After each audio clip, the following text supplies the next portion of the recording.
The snow was red beneath her hands. Not from battle, not from war, but from a girl who had run until her lungs burned and her heart nearly gave out. Isla collapsed at the edge of the forest where monsters were said to rule. Her dress was torn, her skin bruised, her body shaking from pain she could no longer outrun. She thought this was where she would die. Then the forest went silent. No wind, no wolves, no sound except her broken breathing. Heavy footsteps approached, not hurried, not afraid. A shadow fell over her, and with it came a presence so powerful it crushed the air from her lungs. Silver eyes glowed in the darkness. The Lycan King looked down at the broken girl bleeding in his snow, and for the first time in centuries, the king felt rage that had nothing to do with war. "Who did this to you?" His voice was calm, deadly calm. Isla tried to speak, but darkness pulled her under. Strong arms lifted her from the frozen ground, wrapped her in warmth, in safety she had never known. As she faded into unconsciousness, she heard his vow whispered like a curse to the world. No one will ever touch her again. And far away, those who hurt her felt death begin to breathe down their necks, blood on the snow. The first thing she felt was the cold. It bit into her skin like teeth, sharp and unforgiving, seeping through torn fabric and bruised flesh. Snow pressed against her cheek, melting slowly from the heat of her fevered body. Each breath scraped her throat, shallow and painful, as if her lungs themselves were wounded. Isla did not remember how long she had been running, only that she had not stopped. Branches had clawed at her face and arms as she fled through the forest. Thorns had torn her dress. Stones had cut her bare feet. Still she had run, because stopping meant going back, and going back meant death. Or worse. Her fingers twitched weakly against the snow, leaving faint red streaks behind. Blood, so much blood. It stained the white ground like a confession the forest could not hide. Please, she thought, though she did not know who she was begging. Just let it end. The wind howled through the ancient pines, carrying with it a presence, heavy, powerful, alive. The forest fell unnaturally silent, as if even the wolves held their breath. Isla's eyes fluttered. Boots crunched against snow, not the careless stomp of hunters, not the drunken steps of cruel men. These were measured, controlled, dominant. A shadow fell over her, blocking the pale moonlight. Warmth followed, impossible warmth, thick and suffocating with power. She tried to move, tried to scream. Nothing came out. Then a voice spoke low, rough, filled with a fury so sharp it sliced through the night. "Who did this to you?" The words were not shouted. They did not need to be. They trembled with restrained violence. Isla felt it then, the pressure in the air, the instinctive terror that crawled into her bones. Every wolf, even a broken one, recognized a true predator. Her vision cleared just enough for her to see him. Silver eyes glowing in the darkness. Black hair dusted with snow, falling over a face carved by war and command. His jaw was clenched so tightly she thought it might shatter. A dark cloak hung from his broad shoulders, and beneath it power. Raw, overwhelming power. The Lycan King. Stories of him had reached even the lowest packs. The ruler of the northern dominions. The first bloodline, the one who could command wolves with a thought. A king who showed no mercy. A king who had never taken a mate. Her lips trembled. She tried to speak. Pain exploded through her ribs, and she cried out despite herself. The sound broke something in him. In an instant, he was on his knees beside her, massive hands hovering as if afraid to touch her. When his fingers finally brushed her skin, they were impossibly gentle. Too gentle for a monster king. Too gentle for the devil the stories described. His gaze moved over her injuries, and with each new bruise, each torn mark, the air around them grew heavier, darker. Her wrists were ringed with fingerprints, purple and blue. Her neck bore the shadow of a hand. Her back, gods, her back was a map of cruelty. A low sound rumbled from his chest, not a growl. "A vow. Tell me," he said again, voice shaking now, rage cracking through the control. "Tell me who touched you." Isla swallowed, blood on her lips. "They'll kill you," she whispered. His eyes snapped back to her face. "No," he said simply. "They won't." The certainty in his voice was terrifying and comforting. Her strength finally gave out. Darkness crept in from the edges of her vision, pulling her under. Just before she slipped away, she felt arms lift her from the snow, strong, warm, unyielding. She was pressed against a solid chest, a heartbeat thunderous beneath her ear. He wrapped his cloak around her, sealing her in heat and safety. "Sleep," he murmured, voice suddenly soft, almost broken. "I've got you." As consciousness faded, Isla felt something she had not felt in years. Protected. Above her, the Lycan King looked down at the broken girl in his arms, and something ancient stirred inside his chest, something dangerous. The forest trembled as his eyes burned silver. "I swear on my crown," he whispered to the silent trees, to the blood-stained snow, to the gods themselves. "No one will ever touch her again." Far away, wolves lifted their heads and howled. Not in celebration. In warning, the king's sanctuary. Isla drifted in and out of consciousness, caught between pain and warmth. She dreamed of fire, not the kind that burned, but the kind that wrapped around her bones and melted the cold from her soul. A steady heartbeat echoed beneath her ear, deep and powerful, grounding her when the darkness tried to drag her away. Strong arms held her. She realized that before she realized anything else. Her fingers curled weakly, brushing against leather and fur. The scent around her was overwhelming, pine smoke, winter, and something darker beneath it. Power, safety, alpha. Her eyes fluttered open. Stone walls loomed above her, lit by flickering torchlight. The ceiling arched high, carved with ancient runes that glowed faintly silver. A massive fireplace crackled nearby, heat rolling through the chamber in comforting waves. She was lying on a bed, not a cot, a bed large enough for a king. Black furs covered her, impossibly soft against her skin. Her torn dress had been replaced by a loose linen gown, clean and warm. Panic jolted through her chest. She tried to sit up. Pain slammed into her ribs, stealing her breath as a sharp gasp tore from her throat. Instantly a presence moved beside her. Easy. The voice, she knew it. Her head snapped toward the sound. The Lycan King sat at the edge of the bed. Up close, he was even more terrifying, and more breathtaking.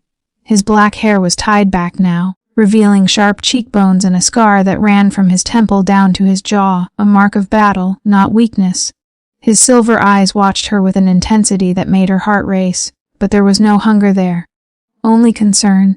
"You're safe," he said, slower this time, as if every word was chosen carefully. "You're in my fortress." Isla swallowed.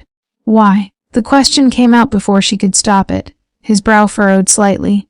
"Why what? Why help me?" No one had ever asked that question before she'd been hurt. They had only taken. For a moment, he did not answer. Instead, his gaze dropped to her hands where faint tremors shook her fingers. Without asking, he reached out, not to grab, not to command, but to cover her hand with his. His palm was warm, solid, real. "Because you were bleeding in my forest," he said quietly, "and because someone thought they could break you." The air thickened. That was their first mistake. A shiver ran through her, not of fear, but something else. Something dangerous. "You're the Lycan King," she whispered. "Yes.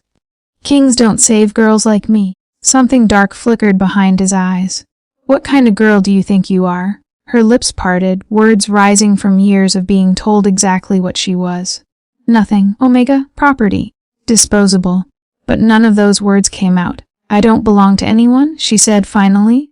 And that's always made people angry. A muscle in his jaw twitched. "Not here," he said. "Not anymore." Silence settled between them, heavy but not uncomfortable. The fire cracked, sending sparks dancing upward. Finally, she asked the question burning in her chest. "What's your name?" He hesitated, just a fraction of a second. "Kale," he said. "King Kyle of the Northern Lycans." "Isla," she replied. "Just Isla." His gaze softened at that. "Just Isla," he repeated as if tasting the name. The door creaked open. An older woman entered, her gray hair braided tightly, eyes sharp and knowing. She carried a bowl of steaming liquid that smelled of herbs and earth. "You're awake," the woman said, relief flickering across her face. "Good. You scared us." Isla blinked. Kyle stood immediately. "This is Mira," he said. "My healer. She'll check your wounds." Mira's eyes flicked to Kyle, then back to Isla, something like surprise passing through them. "The king hasn't left your side since he brought you in," she added casually. Kale shot her a warning look. Mira smirked. As Mira gently cleaned and rewrapped her injuries, Isla clenched her teeth against the pain. Every bruise told a story she did not want remembered. Kale watched it all, silent and deadly. When Mira lifted the back of Isla's gown to reveal the scars beneath, her breath hitched. These weren't from tonight, she said softly. Isla closed her eyes. No. Cale's hands clenched into fists. How long? He asked, voice dangerously calm. Isla did not answer. She didn't have to. The truth was written across her skin. Mira finished quickly, pulling the blanket back up. She needs rest, she said, and peace. Her eyes lingered on Cale. More than anything, I'll see that she gets it. Cal replied. Mira bowed her head and left them alone again. Isla stared at the ceiling, exhaustion weighing her down. You don't know what you're protecting, she murmured. Cal turned back to her. Then tell me. They belong to a pack, she whispered. A powerful one. If they find me, they won't, he interrupted. You don't understand. I understand perfectly, he said, stepping closer. His shadow fell over her again, but this time it didn't frighten her. They crossed into my lands. They touched what was under my protection. Her breath caught. I never asked for that. You didn't have to. His voice dropped, rough with promise. From this moment on, Isla, you are under my law, my walls, my teeth. Her heart pounded painfully in her chest. And if they come, she whispered. Kyle leaned down until his face was inches from hers, silver eyes burning. Then I will remind the world why monsters fear kings. Something ancient stirred between them. Isla closed her eyes, finally allowing sleep to claim her, not because she was weak, but because for the first time in her life, she was not alone. And somewhere deep inside Kyle, a bond he had sworn never to feel began to awaken, a crown of teeth and silence. Night fell like a blade over the fortress. Beyond the thick stone walls, the northern dominions lay buried under snow and moonlight. Wolves howled in the distance, their voices carrying warnings and whispers through the land. Inside the king's fortress, Cale stood alone on the highest balcony. His hands rested on the frozen stone railing, silver eyes fixed on the forest where he had found her. The wind tugged at his cloak, but he barely felt it. Behind him, the doors opened quietly. Your council is waiting, a voice said. Cale didn't turn. They can wait longer. A pause. With respect, my king, said Rowan, his second in command. This concerns the southern packs. That got his attention. Cale turned slowly, his gaze sharp enough to cut steel. Speak. Rowan stepped forward, tall and broad, his expression grim. Scouts confirmed movement near our borders. The Black Hollow pack crossed into your forest 3 nights ago. The air shifted. The name settled like poison. Black Hollow. Kyle's jaw tightened. How many? Enough to hunt, Rowan replied. And enough to be confident they'd get away with it. Cale exhaled through his nose, a low, dangerous sound. They didn't. Rowan's eyes flicked toward the corridor that led to Isla's chambers. Understanding dawned. So she's the reason. She is the line, Cale corrected. They crossed it. Rowan hesitated. You know what this means. Black Hollow answers to no one. If you retaliate, they violated my land, Cale said coldly. They harmed a woman under my protection. Rowan studied him carefully. You've never claimed protection over anyone before. Cal's eyes darkened. There's a first time for everything. Isla woke to voices, muffled, angry. She lay still, heart racing, memories flooding back in sharp fragments, hands, laughter, pain. Her fingers curled into the furs as panic crept up her spine. Not again. The door opened. She flinched. Kyle stepped inside. He stopped immediately when he saw her eyes wide with fear. It's me, he said gently. You're safe. The words worked like a spell. Her shoulders sagged, breath shaking as she exhaled. I heard voices. My counsel, he said. You didn't need to wake. I don't sleep well, she admitted quietly. He nodded as if that answered something for him. Cale moved closer but stayed a careful distance away, lowering himself into a chair near the bed instead of looming over her. Can I ask you something? He said. She hesitated, then nodded. Who were they? The question hung between them. Isla stared at the fire, watching flames twist and collapse. Black Hollow, she whispered. They're known for taking omegas from weaker packs. Or women with no pack at all. Cale's hands clenched. And you? I had a pack, she said. Once. He waited. They traded me, she finished. For protection. For resources. For silence.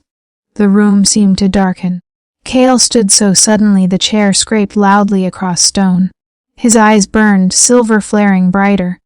They sold you. The word tasted like blood. For a terrifying moment, Isla thought he might shift, might let the beast loose. The walls themselves seemed to tremble under the weight of his rage. Instead, he turned away, fists clenched, shoulders rigid. When he spoke again, his voice was low and controlled, but it shook. I will erase them. Isla's heart stuttered. If you attack Black Hollow, there will be war. Let it come. You'll destroy everything for me, she said, fear threading her voice. Kyle turned back to her slowly. No, he said. I will build something new. He stepped closer now, close enough that she could feel his heat, but he still did not touch her. They taught you to think your safety costs too much, he said. That your pain is acceptable. His gaze locked onto hers. It isn't. Something inside her cracked. I don't want revenge, she whispered. I just don't want to be hunted anymore. Cale knelt beside her bed, bringing himself to her level. Then stay, he said simply. Her breath caught. Here, with me, he said, under my crown.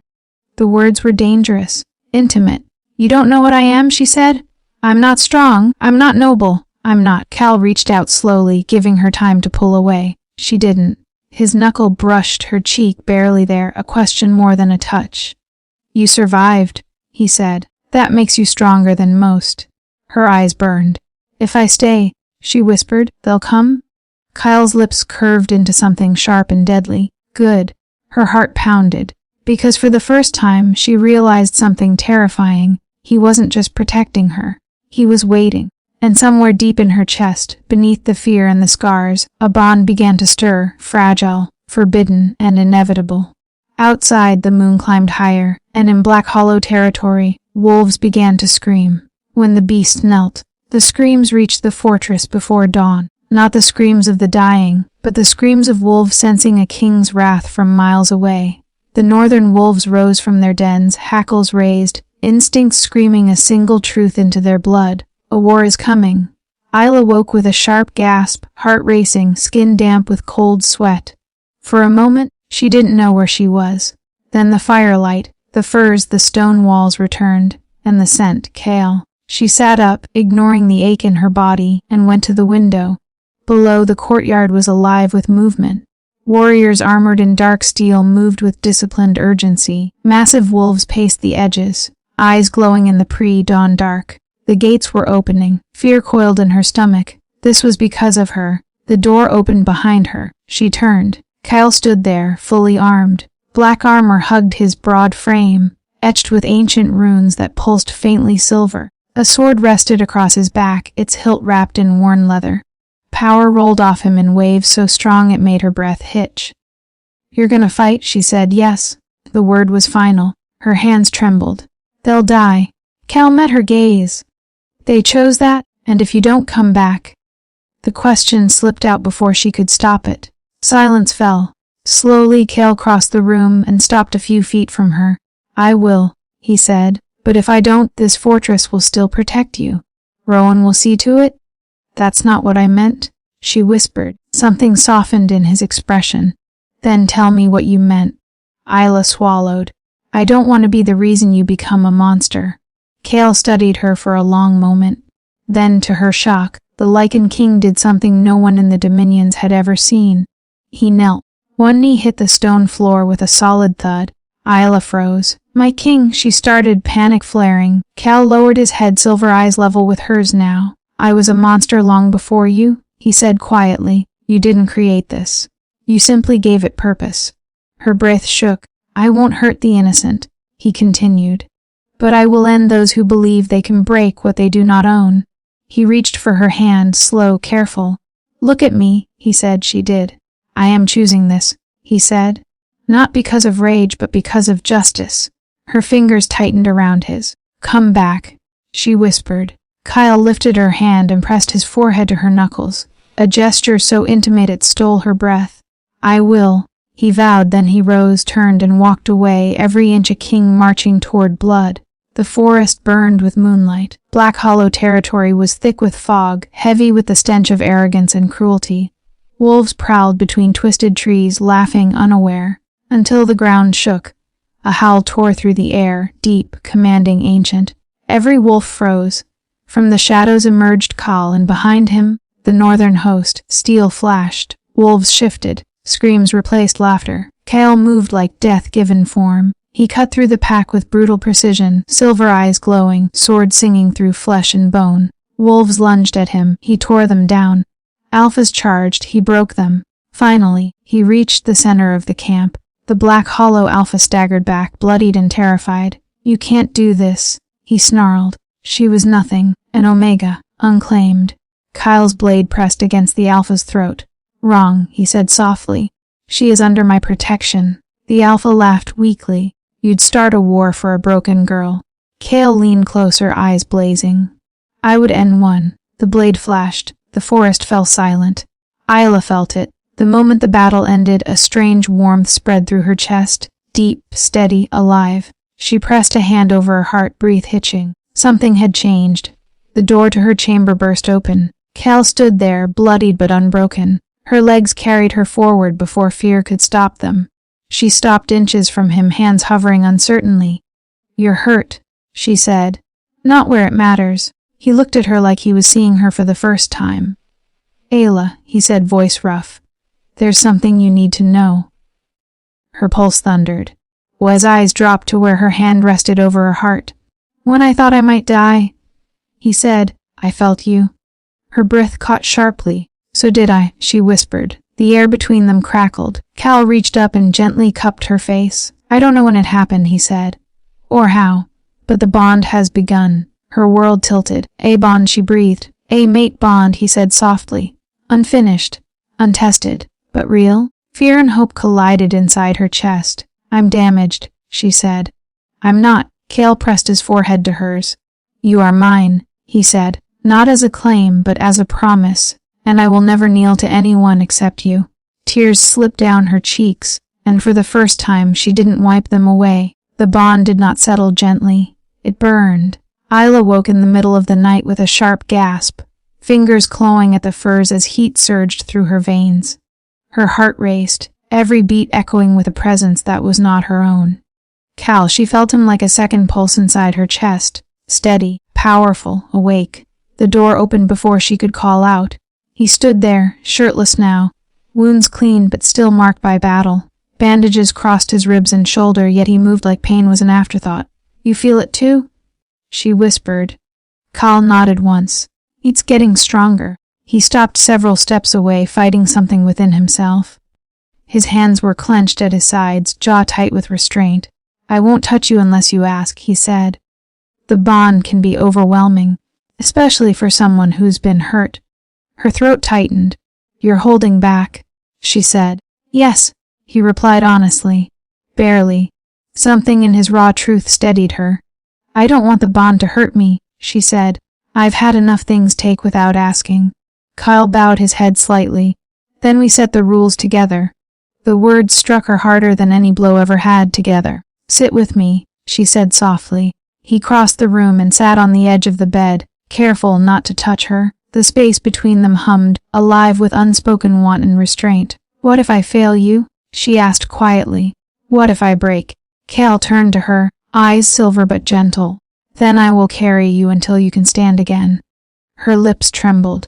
"No one has ever said that to me. No one ever deserved you," he replied. She took a shaky breath. "If I accept this bond, I don't want to be hidden away. I don't want to be a symbol or a weakness." "You won't be?"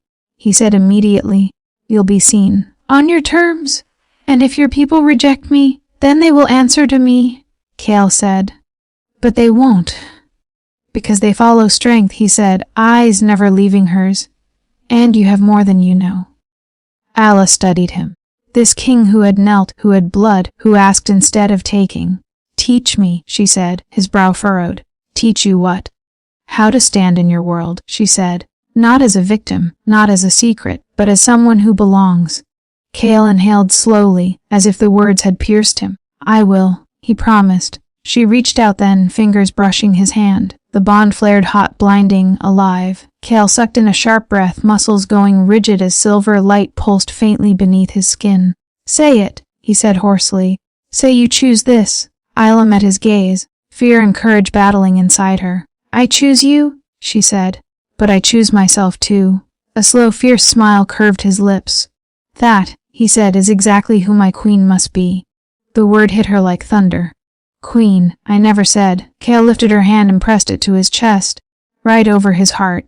The crown chooses, he said softly, and it has already chosen you. Emotion surged through her, raw and overwhelming. Then promise me one thing, she whispered. Anything. Never protect me by silencing me. Kyle lowered his forehead to hers, breath warm against her skin. I swear, he said. You will never be quiet in my world again. Outside, the fortress stirred. Whispers spread through halls and courtyards. The king has bonded, and not with a noble-born wolf, but with a scared girl who had survived. By morning, the council would demand answers, and Isla would step into the light not as prey, but as something far more dangerous. A woman the Lycan King chose.